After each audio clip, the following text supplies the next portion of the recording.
Vamos orar? Senhor, muito obrigada, Pai, por estarmos aqui essa manhã. Estamos aqui porque te amamos, te desejamos, queremos ouvir a tua voz. Fala conosco, Senhor, que o Senhor seja o Deus da nossa casa, da nossa família. Nós te entregamos o nosso tudo, o nosso melhor, o nosso coração como uma terra boa para ouvir a semente da palavra de Deus e para que ela possa frutificar na nossa vida. No nome de Jesus. Amém. Vocês estão estudando esse mês sobre família, né? O Deus da minha casa. Hoje eu quero ministrar sobre relacionamentos. Eu amo falar sobre família. Eu queria que você abrisse a sua Bíblia no livro de Filemon, por favor. Nós vamos ler um livro todo da Bíblia hoje. Olha só que coisa incrível. É um livro gigante, né? Para não dizer o contrário, Filemon, uma pequena epístola, mas que tem tantos ensinamentos valiosos sobre família. Se você abriu na minha igreja, eu diga amor. Ai, que lindo, glória a Deus. Se você não abriu, diga misericórdia. Então eu vou te dar mais um tempo para você abrir. Filemon capítulo 1 diz assim. Você pode ouvir também. Acho que talvez tenha aqui no telão. Paulo, prisioneiro de Cristo Jesus, e o irmão Timóteo, a você, Filemon, nosso amado cooperador. A irmã Áfia, a Arquipo, nosso companheiro de lutas, e a igreja que se reúne com você em sua casa. A vocês, graça e paz da parte de Deus e do nosso Senhor Jesus Cristo. Sempre dou graças ao meu Deus, lembrando de você em minhas orações, porque ouço falar da sua fé no Senhor Jesus e do seu amor para com todos os santos. Oro para que a comunhão que procede da sua fé seja eficaz no pleno conhecimento de todo o bem que temos em Cristo. Seu amor me tem dado muita alegria e consolação, porque você, irmão, tem reanimado o coração dos santos. Por isso mesmo, tendo em Cristo plena liberdade de mandar, fala comigo, mandar, que você cumpra o seu dever, prefiro fazer um apelo, fala comigo, apelo, com base no amor. Eu, Paulo, já velho e agora também prisioneiro de Cristo, fala comigo, prisioneiro de Cristo Jesus, apelo em favor do meu filho Onésimo, que gerei enquanto estava preso. Ele antes lhe era inútil, mas agora é útil, tanto para você quanto para mim. Mando-o de volta a você, como se fosse o meu próprio coração. Gostaria de mantê-lo comigo para que me ajudasse em seu lugar enquanto estou preso por causa do Evangelho. Mas não quis fazer nada sem a sua permissão, para que qualquer favor que você fizer seja... Desculpa, gente, eu pulei aqui, ó. Tá de vermelho. Gostaria de mantê-lo comigo para que me ajudasse em seu lugar enquanto estou preso por causa do Evangelho. Mas não quis fazer nada sem sua permissão, para que qualquer favor que você fizer seja espontâneo e não forçado. Talvez ele tenha sido separado de você por algum tempo, para que você o tivesse de volta para sempre, não mais como escravo, mas acima de escravo, como irmão amado. Para mim, ele é um irmão muito amado e ainda mais para você, tanto como pessoa como quanto cristão. Assim, se você me considera companheiro na fé, receba-o como se estivesse recebendo a mim. Se ele o prejudicou em algo ou lhe deve alguma coisa, ponha na minha conta. Eu, Paulo, escrevo de próprio punho, eu pagarei, para não me dizer que você me deve algo. Sim, irmão, eu gostaria de receber de você algum benefício por estarmos no Senhor. Reanime o meu coração em Cristo. Escrevo-lhe certo de que você me obedecerá, sabendo que fará ainda mais do que lhe peço. Essa carta é um manual de relacionamento, é um manual de família. Trata de amor, trata de restituição, trata de perdão. Essa carta, na verdade, é a menor carta do apóstolo Paulo. Mas não é um bilhete, como muitos costumam dizer. É uma epístola que tem tantos ensinamentos sobre família, sobre relacionamento. Esse texto fala quando Paulo escreve a Filemon. Paulo escreve a Filemon e envia essa carta não somente a Filemon, mas a sua esposa, a seu filho, a toda a igreja que se reunia com Filemon. Tratava-se de um homem muito rico, que tinha muitos escravos e que tinha se convertido a Jesus Cristo através do ministério de Paulo. Quando Filemon se converte, um escravo seu fugitivo que havia roubado a ele, vai para onde? Vai para nas mãos do apóstolo Paulo. Lá Paulo cuida desse homem chamado Onésimo e ganha Onésimo para Jesus. Então, quando Paulo cuida de Onésimo, ganha Onésimo para Jesus, ele resolve devolver Onésimo ao seu dono. Mas quando a gente fala desse momento e de Onésimo ser escravo, às vezes a gente não tem um certo entendimento do que fosse. Ser escravo naquela época era uma vida muito difícil. No Império Romano havia mais de 60 milhões de escravos. O escravo sofria tanto e que às vezes por sofrer ele acabava fazendo o que Filemão fez, o que Onésimo fez. Desculpa, gente, eu estou trocando os nomes, mas vai fluir, amém? Ele acabava fazendo o que Onésimo fez, roubando e fugindo. Quando ele era reencontrado, o escravo fugitivo tinha uma marca na sua testa, com fogo, com um F de fugitivos, para que todas as pessoas soubessem que aquele escravo havia fugido. E agora Paulo escreve uma carta para que Filemão recebesse de volta a Onésimo. E sabe, o que eu aprendo nessa carta? Que nós precisamos lidar com os nossos relacionamentos à maneira do apóstolo Paulo, que imitava Cristo Jesus. Essa é uma carta que traz muitas lições de como nós precisamos tratar uns aos outros, de como nós precisamos lidar uns com os outros na nossa casa, na nossa família, na nossa igreja, no nosso trabalho. E eu tenho certeza que fazendo isso, com certeza seremos bem-sucedidos. Qual a primeira lição que o texto nos mostra? Que a gente nunca deve perder a oportunidade de sermos humildes. O verso 1, o 8, o 9, o 14 e o 19 mostra exatamente isso. Eu não sei o que você considera grandeza dentro da sua casa. Às vezes alguns homens consideram grandeza dizer assim, porque eu sou o cabeça do lar, não é? Como se ser o cabeça do lar fosse uma posição de superioridade, quando na verdade ser o cabeça do lar é uma posição de responsabilidade, não é verdade? Às vezes alguns acham que sinônimo de grandeza é isso, se pôr numa posição superior. Mas eu não vou falar só dos homens não, calma, viu gente? Tem mulher que diz assim, eu não sou o cabeça não, mas eu sou o pescoço, bota a cabeça onde eu quero, não é? Eu não sei como você imagina ou pensa grandeza dentro da sua casa, mas eu preciso te dizer, no reino de Deus, grandeza é sinônimo de humildade. A gente nunca deve perder a oportunidade de ser humilde com as pessoas. O apóstolo Paulo, com muita sabedoria, certa vez disse, quem ama não busca os seus próprios interesses. Porque o amor, gente, não é uma troca. Às vezes as pessoas acham que o amor é troca. Eu te dou um pouco de amor, você me dá amor, eu te dou amor, você me dá amor. Não, o amor é uma entrega incondicional. Eu te dou o amor, se você me dá de volta, bem, se não der, tudo bem.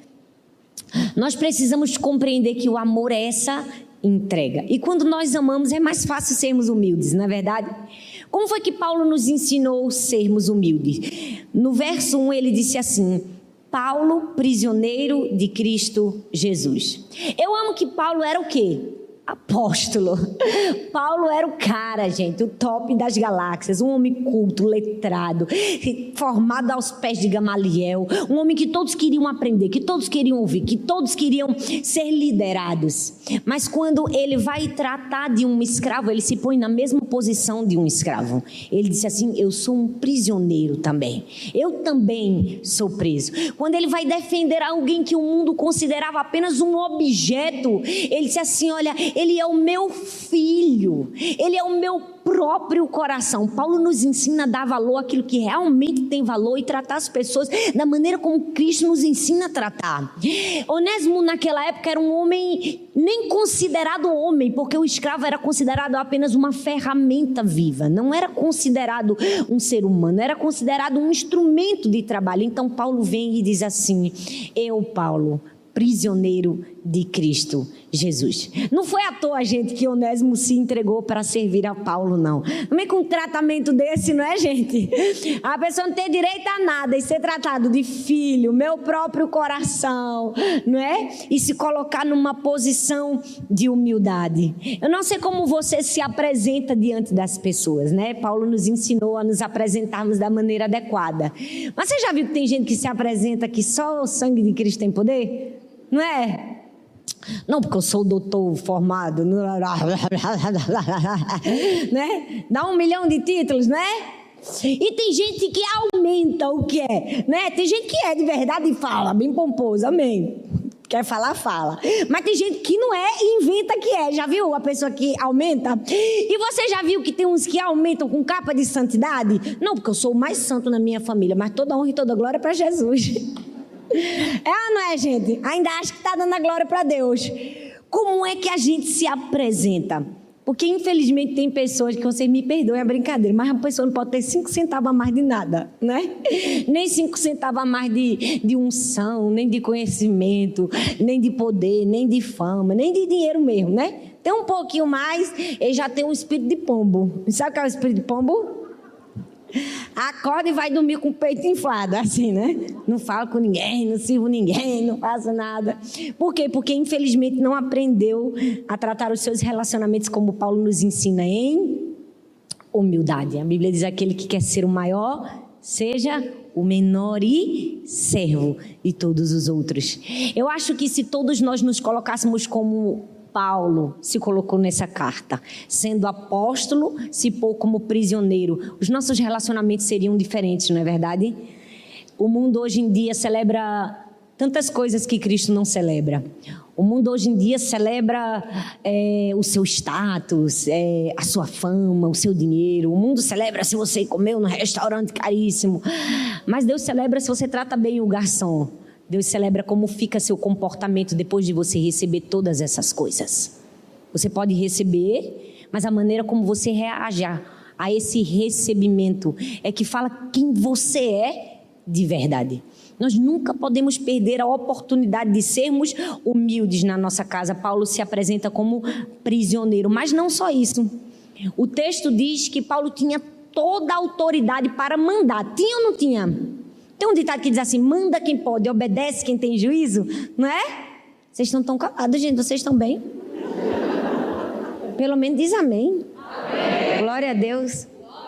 Obrigada.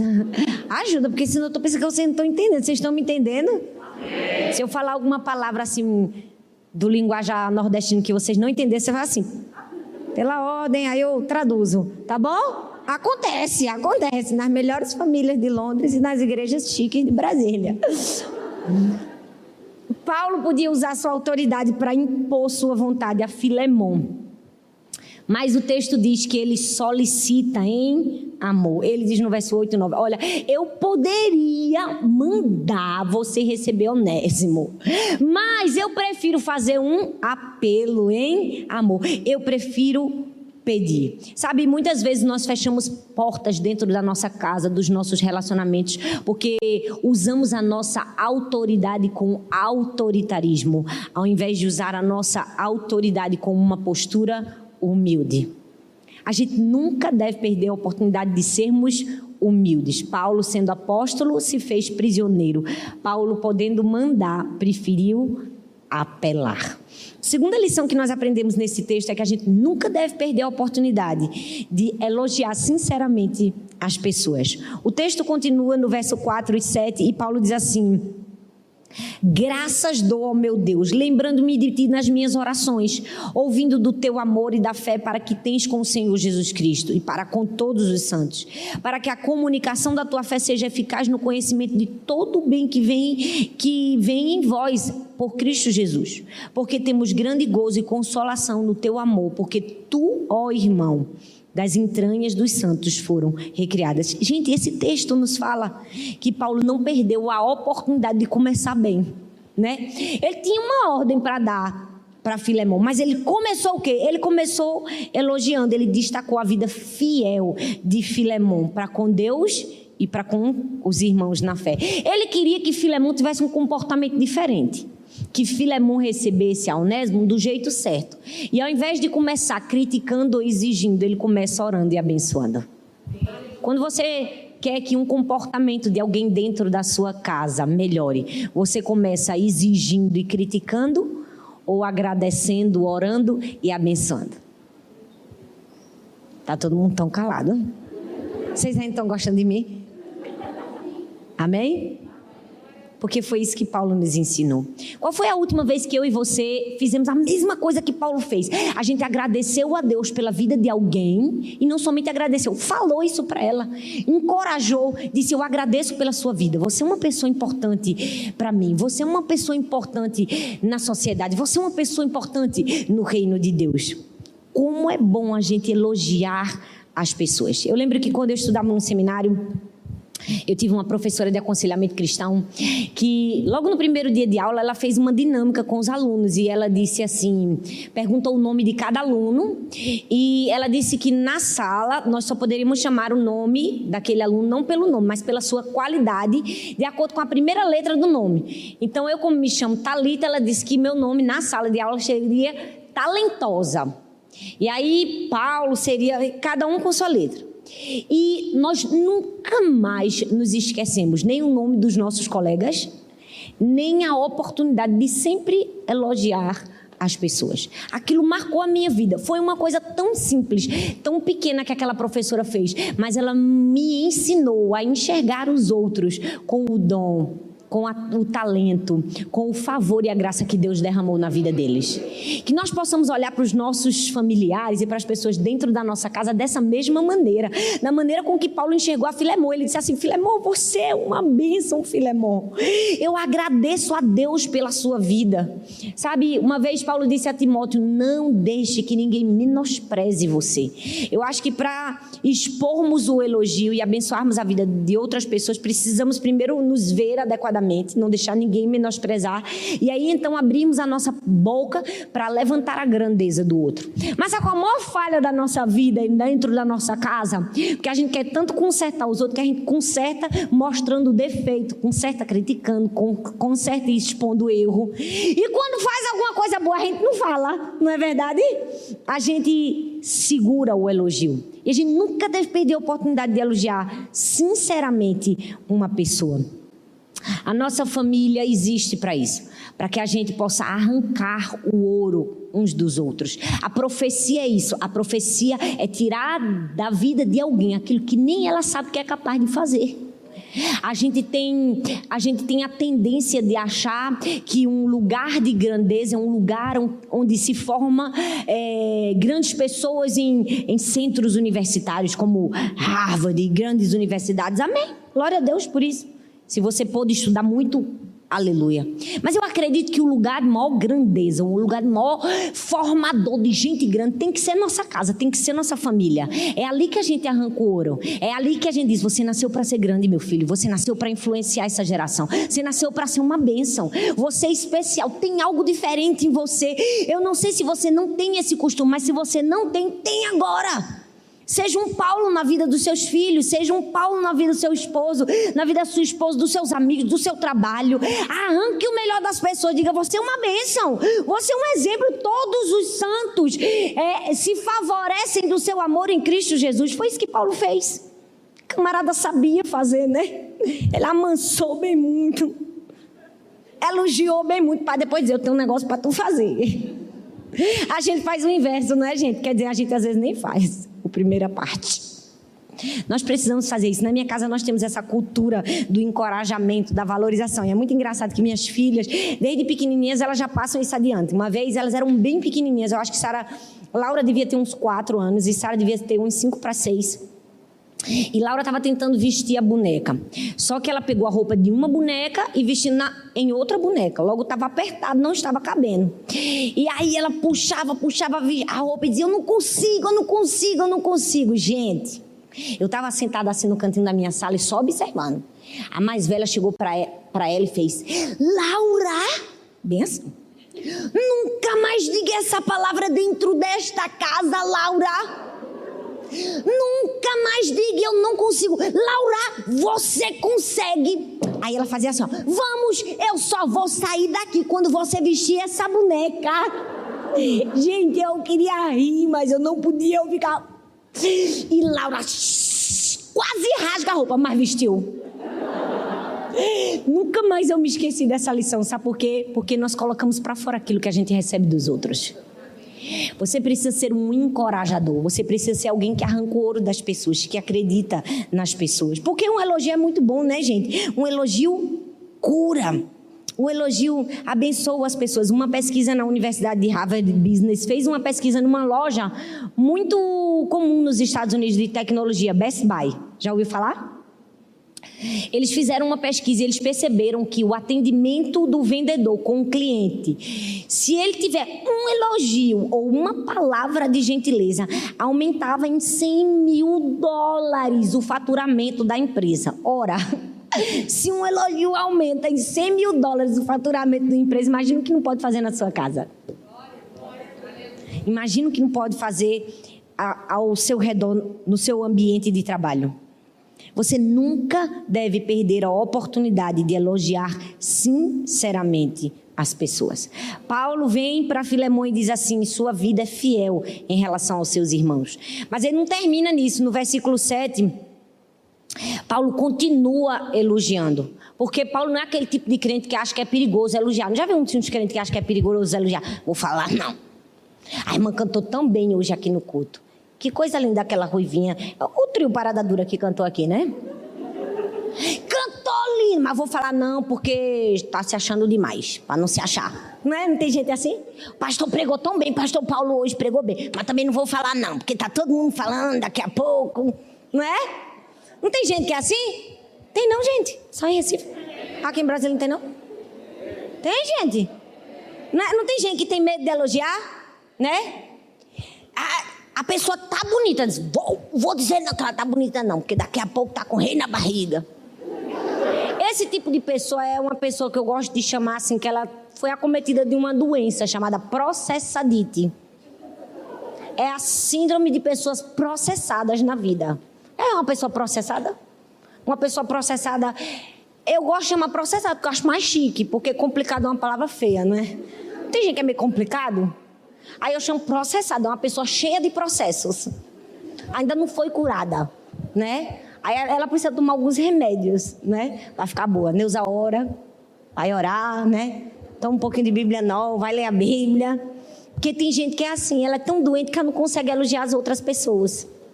O que é que Paulo nos ensinou? A gente nunca deve perder a oportunidade de elogiar sinceramente as pessoas. Ele fez isso. Terceiro lugar, o que é que Paulo nos ensina? Que a gente nunca deve perder a oportunidade de ser um pacificador. Do verso 8 ao verso 16, Paulo vai dar 5 razões, 5 razões por que Filemão deveria receber o seu escravo Onésimo de bom grado. Olha só, ele usou todos os argumentos para ser um pacificador, para ser um intercessor. Será que a gente está sendo esse pacificador nos nossos relacionamentos? Porque tem gente que é assim, o quê? Fulano fez isso contigo, pois se fosse eu, misa, depois de tudo que tu fizesse com ele. Não tem gente que faz isso, né? É o contrário de pacificador. Um pacificador é aquele que intercede, que ajuda, que ensina. Não sei se você percebeu, mas Paulo era amigo de quem? De Filemão. Paulo poderia ter dito assim, meu amigo, vou fazer um favor para você. Podia querer contar uma goga, como muitas pessoas fazem, né? Eu vou fazer um favor para você, meu amigo Filemão. Esse seu escravo fugitivo, ladrão, te roubou, tá aqui. Vou mandar de volta para tu dar a recompensa que ele merece. Falou assim, Paulo? Não. Falou, gente? Não. Paulo deu 5 argumentos para que Filemão recebesse a Onésimo em amor. Qual foi o primeiro argumento? No versículo 8. Ele começou com a reputação de Filemão como um homem que abençoava as pessoas.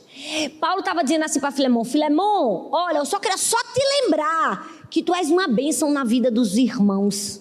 Seja uma bênção agora também na vida do seu escravo fugitivo, que agora é um cristão. Eu não sei se você precisa de alguém para te lembrar, mas se essa pessoa precisar ser eu nessa manhã, eu posso ser Paulo na sua vida e te dizer, você é uma bênção para as pessoas na sua igreja, no seu trabalho, seja também na sua casa, para sua mulher, para os seus filhos, para o seu marido, para a sua família, né? Porque tem gente que assim, na igreja carrega cadeira, limpa, tem multirão, vamos fazer o bazar, trabalho, mas dentro de casa não lava um prato. Não, que eu não sou escravo, né? Tem gente que fala assim, não sou empregado de ninguém. Deixa eu te dizer uma coisa, todos nós somos onésimos, viu? Todos nós somos escravos uns dos outros pelo amor. Se você acha que não é, talvez precisa ler só um pouquinho mais a Bíblia. Paulo começou com a reputação, já deu bem aqui no gogó de Filemon. Ele disse, ó Filemon, tu não é o cara que abençoa os outros? Abençoa agora também teu escravo. Mostra agora que tu também é gente boa com ele, quando ele fez alguma coisa má contra você. Primeiro argumento, no verso 9. Aí ele vem pro segundo, no verso 8. Agora vem pro segundo, no verso 9. Ele usou uma linguagem de amor ao invés de autoridade. A gente já falou sobre isso, né? Ele diz, eu faço um apelo em amor. Tem um ditado chinês que diz assim, que a gente pega mais moscas com uma gotinha só de mel do que um barril de fel. Se a gente aprendesse essa arte nos nossos relacionamentos de amor e de falar em amor. Ontem eu estava conversando com meu esposo quando eu cheguei em casa e eu disse assim para ele, meu Deus, e a gente conversando sobre um episódio, eu disse a palavra, como a Bíblia diz, né? A palavra branda desvia o furor, mas a dura suscita a ira. Que nós possamos ser essa pessoa, que o mundo pode falar o que quiser da gente, mas a gente sempre vai ter uma palavra branda, uma palavra em amor, porque quebra o ódio, não é? A gente consegue destruir, entendo o que eu estou querendo dizer com isso, os nossos inimigos, sem precisar usar a artimanha do inimigo, mas usando o ensinamento do próprio Cristo Jesus de tratarmos uns aos outros em amor. Depois ele, pela terceira vez, ele faz um apelo pela conversão de Onésimo, no verso 10. Aí ele dá mais um argumento, ele diz, antes ele era só um escravo, mas agora ele não é mais escravo não. Agora ele é escravo, mas ele também é teu irmão em Cristo Jesus. Agora ele se converteu, é da família, família koinonia. Agora é teu irmão, vai sentar do teu lado no banco da igreja. Foi isso que Paulo fez. Ele disse assim, olha, antes ele era só teu escravo, mas agora ele é teu irmão em Cristo Jesus, Filemon. Então tu recebe ele bem direitinho, de acordo com a posição que ele tem em Cristo Jesus. Nós precisamos tratar uns aos outros não de acordo com o erro deles, mas com a posição que eles têm em Cristo Jesus a partir de agora. Porque a pessoa pode ter feito o pior contra você. A partir do momento que ela entrega a vida a Jesus, quer dizer que agora você precisa tratar ela como um filho de Deus. Porque Deus não tem filho preferido não, viu? Eu sempre digo, Deus tem propósito diferente para os seus filhos. Mas vai falar mal de um filho de Deus? Já viu que tem gente que fala mal das pessoas e acha que Deus não está nem aí para ele? Está falando mal do filho. Olha, eu que sou mãe. Quem é mãe aqui? Levanta a mão. E pai? A gente gosta que fale mal dos filhos da gente?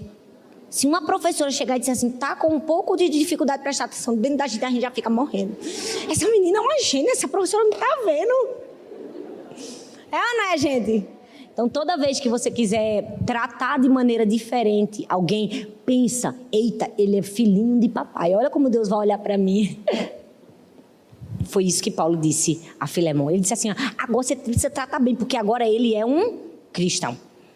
E o quarto apelo foi porque ele era o último agora para o ministério de Paulo em Roma. É como se Paulo estivesse dizendo assim, Filemon, recebe o escravo, porque agora ele não é um escravo qualquer não.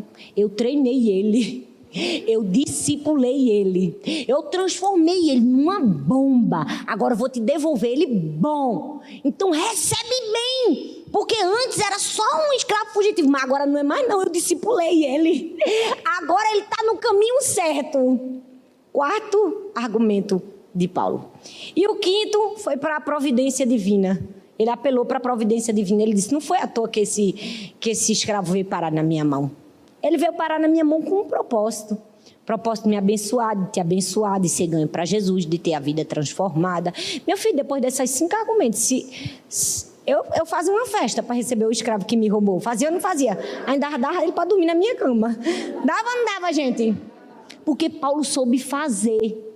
Você entende? É assim que a gente precisa fazer. A gente nunca deve perder a oportunidade de ser um pacificador. Fala comigo, pacificador. Por que às vezes a gente não consegue as coisas? Porque a gente faz do pior jeito, do jeito errado. Toda vez que você quiser tratar um alívio, um problema na sua casa, agora você lembra de Paulo. 5 argumentos para ser um pacificador. E por fim, a quarta e última lição que nós aprendemos nesse texto, nessa hora vocês fazem assim, só para fingir que foi legal. E por fim, quarta e última lição que nós aprendemos, meu Deus, nunca mais eu volto, pastor. Misericórdia, vocês não aprenderam não, gente. Pois, pastor, domingo, quando o senhor estiver pregando, se não fizeram o A para o senhor, aí o senhor manda um WhatsApp. Pastor, não fizeram não, aí eu volto aqui para ensinar de novo. Gente, por fim... Estou aqui nem Paulo, com Filemão, com vocês. Encorajando, gente, para poder me dar o feedback.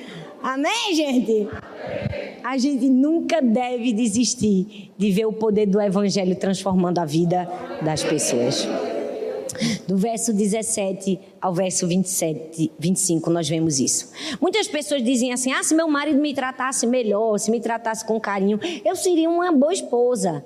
Ou, se fulano fizesse assim, eu faria isso. Eu até entendo esse argumento, esse discurso dessa mulher que talvez esteja ferida. Mas por causa de argumentos como esse, a gente tem visto o número de divórcios crescer e o número de relacionamentos se quebrarem. Porque nós colocamos a responsabilidade de mudança na vida de outras pessoas. A gente diz, se ele fizer, eu faço. Como a pessoa não faz, você não faz e tudo se quebra e se acaba. Nós precisamos aprender a não desistir de ver o poder do Evangelho prevalecendo na vida das pessoas. O que é que esse texto nos ensina? Do verso 17 ao 25. Paulo nos mostrou que não existem pessoas mais importantes do que as outras. Não. Existem pessoas diferentes. Por quê? Porque Paulo diz assim, olha, agora Onésimo é um escravo convertido, mas eu quero que você receba a Onésimo como você está recebendo a mim. Ele estava dizendo assim, olha, antes ele poderia ser um ladrão, mas agora ele não é mais um ladrão. Paulo estava dizendo assim, não desista de ver o poder do Evangelho transformando a vida das pessoas. O pior assassino pode se transformar num crente fiel a Jesus. O pior traidor, e se você sofreu a traição, pode se tornar na pessoa mais justa e fiel. Por quê? Porque não sou eu nem você que efetua a mudança, é o próprio Cristo Jesus. E se a gente perde a esperança de mudança na vida das outras pessoas, o que nos resta? Nós nunca podemos perder esse brilho no olho, essa crença de acreditar que Deus pode transformar verdadeiramente a vida das pessoas. E a gente faz isso quando a gente se identifica com as falhas uns dos outros. Do verso 18 ao verso 19, Paulo diz assim, olha, Filemão, eu estou pronto para pagar a dívida. Gente... Eu não sei se vocês compreenderam a profundidade dessa carta. Mas Paulo disse assim, ele não te roubou? Tem nada não, eu pago. Eu estou pronto para pagar a dívida. Você sabe o que é isso? Isso se chama identificação. Se identificar com a falha do outro. Mas tem gente que é assim, fulano, sua graça. Eu sou uma bênção, glória a Deus. É o contrário do que Cristo nos ensina. Ele diz assim, eu me identifico com a sua falha. Eu acredito que Deus pode transformar a sua vida. Eu estou até disposto a pagar o que for necessário para que isso aconteça. Que a gente seja como Paulo, de estarmos dispostos a pagarmos pela dívida uns dos outros. Lutero dizia assim, somos todos onésimos, e é verdade. Somos todos onésimos. Somos todos escravos. Somos todos precisados da graça de Deus. Mas infelizmente, por não nos identificarmos com as falhas das pessoas, quebramos nossos relacionamentos. Uma vez eu ouvi a história de um menininho que toda vez virava a esquina de casa e ia brincar na outra rua, e o pai dizia, se você for, você vai ser disciplinado, se você virar a esquina, você vai ser disciplinado.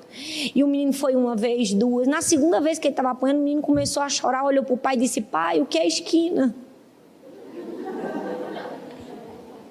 Parece simples, mas eu não sei se você percebeu, às vezes no cerne de um problema há a falta de compreensão, há um mal-entendido. E porque existe um mal-entendido e não, muitas vezes estamos preparados a nos identificar com as falhas das pessoas, com os erros das pessoas, quebramos os nossos relacionamentos. Paulo disse assim, se for preciso pagar, eu pago. Ele se dispôs, ele se identificou. Mas não somente isso, ele ensinou a Filemão o valor do perdão. Ele disse assim, eu estou até disposto para pagar, mas eu vou te ensinar uma coisa muito melhor. Eu vou te ensinar você a pagar. Eu vou te ensinar você a perdoar. Paulo então sugere que Filemão receba Onésimo livre daquilo que ele havia feito. Que Filemão perdoe. Perdoe. Seja a pessoa capaz de dizer assim: se for preciso fazer, eu faço. Mas eu vou te ensinar a perdoar. Eu amo uma história de um presidente norte-americano que foi o que ficou menos tempo no poder. Ele ficou 3 meses no poder. Porque com pouco tempo ele levou um tiro, né? Sofreu um atentado. E ele levou um tiro no ombro. Eu não lembro o nome desse presidente. Ele levou um tiro no ombro. Mas naquela época, muitos e muitos anos atrás, a medicina não era avançada como era hoje em dia. O tiro não afetou nenhum órgão importante, mas não se sabia de técnicas de higienização, de tantas coisas. Então os médicos ficavam catucando a ferida dele, para tirar bala, enfim, para mexer e ver como estava. E sem fazer isso da maneira adequada, aquele presidente pegou uma infecção e terminou morrendo. Não do tiro, mas de tanto se mexer na ferida. E às vezes nós estamos morrendo nos relacionamentos, não por causa do tiro que a gente levou, mas porque a gente não quer a cura, a gente fica mexendo, não é? A gente fica mexendo. Quando o próprio Cristo Jesus nos ensina a entregar o perdão. E por fim, Paulo termina com chave de ouro. Obrigada, gente. Como é que ele termina? O último texto, ele disse assim, depois que ele pediu isso tudinho, porque foi uma lista grande, foi ou não foi? Quase uma lista de supermercado. Quando ele terminou tudo, fez todas as exigências, receba direitinho, receba com amor, ele agora é um cristão, fez tudo isso que eu já falei aqui para vocês. Ele disse assim, ó, no versículo 21, ele disse assim, faça além do que eu lhe peço. Vou falar de novo, é uma lapada na cara da gente, é ou não é? Depois de pedir tudo, ele disse assim, agora vai e faz além, Filemão. Ele disse assim, eu vou mandar tu fazer isso tudinho, mas no fim, eu até acredito que você vai fazer um pouco mais. É isso que Cristo Jesus fala para mim e para você. Trate as pessoas em amor, trate as pessoas à maneira de Cristo, à maneira do apóstolo Paulo. Faça o máximo que você puder, seja um pacificador, seja um encorajador, seja um abençoador, seja um perdoador, seja um pagador de dívida dos outros. Faça tudo, mas faça além. Dê mais um pouquinho, faça uma graça, dê o seu melhor. Por quê? Porque foi isso que Cristo fez por mim e por você. Foi isso que Jesus fez por mim e por você. Ele deu o seu melhor. E eu não sei se você sabe, mas naquela época era permitido ao escravo se tornar servo. Porque existia um ano da remissão. Se trabalhava como escravo por muito tempo, mas no ano da remissão o escravo recebia, vamos dizer, a sua alforria. Mas se ele gostasse muito do Senhor, ele poderia escolher servir em amor. Se ele fizesse essa escolha, naquela época era feito um furo na orelha do escravo. E o escravo que tivesse uma orelha furada, significava que ele tinha uma aliança com seu senhor. Que ele servia não por obrigação, mas por amor. Hoje minha oração para mim e para você é que todos nós possamos ter a nossa orelha furada.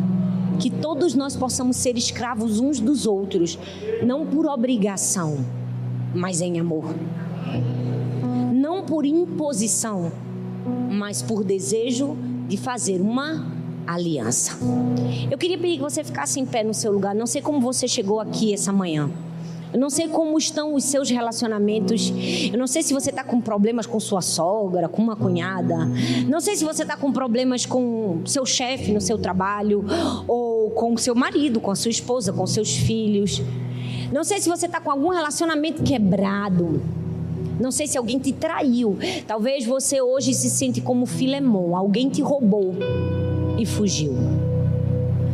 Eu quero te encorajar como Paulo encorajou a Filemão. Abra mão do pagamento da dívida. Perdoe. Trate essa pessoa à maneira de Cristo.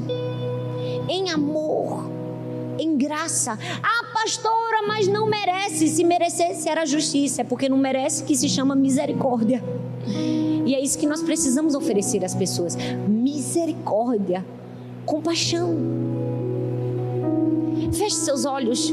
Eu quero que você coloque a mão no seu coração. Eu quero que você pense Se existe alguém que você precisa melhorar no seu relacionamento, melhorar no seu tratamento, eu quero que você faça essa oração e diga: Senhor, me ajuda a ser um Paulo. Senhor, me ajuda a ser um Paulo na minha geração, que eu seja um pacificador, Senhor. Que eu seja alguém que apazigua, que eu não seja alguém que inflama uma briga. Que eu seja alguém que ame, que eu seja alguém que acredita, que eu seja alguém que valoriza. Me ajuda a ser um encorajador, um elogiador. Ó Senhor, me ajuda a arrancar o ouro das pessoas, me ajuda a enxergar o melhor de cada um. Me ajuda a ser alguém generoso, me ajuda a presentear as pessoas, me ajuda a amar como Cristo amou. Senhor, me ajuda, Deus, a ser um Paulo na vida de um Onésimo, um Paulo na vida de um Filemon. Senhor, nós estamos aqui nessa manhã porque reconhecemos, somos todos Onésimos, somos todos escravos, somos todos necessitados da tua graça e do teu perdão. Em algum momento da nossa vida nós falhamos. Oh Deus, talvez todos os dias nós estamos falhando, talvez usurpando algo que não era nosso, usurpando o tempo que o Senhor nos deu que não é nosso e usando de maneira inadequada. Perdão, Senhor. Perdão, porque somos todos Onésimos, temos falhado uns com os outros. Não nos deixe nos pôr numa posição de superioridade, mas que nosso coração tenha humildade suficiente para, sendo apóstolo, nos reconhecer como prisioneiros, para, sendo grandes, nos fazer pequenos. Que o Senhor nos dê um coração humilde, um coração quebrantado, que possamos reconhecer os nossos erros e, mais do que isso, mesmo que não errarmos, que tenhamos a postura humilde e sabemos ganhar o coração das pessoas. Perdão, Senhor, todas as vezes que perdemos a oportunidade de sermos um abençoador, um pacificador. Perdão todas as vezes que o orgulho falou mais alto dentro da nossa casa e a gente não foi capaz de pedir perdão por uma toalha jogada em cima de uma cama, ou por uma palavra falada fora de hora ou de um jeito inadequado. Ó Senhor, batiza-nos com um batismo de amor. Que nossos relacionamentos sejam a maneira de Paulo, como era a maneira de Cristo. Que a gente possa terminar a nossa vida e poder dizer, como disse Paulo: eu combati o bom combate, eu completei a carreira e guardei a fé, no nome de Jesus.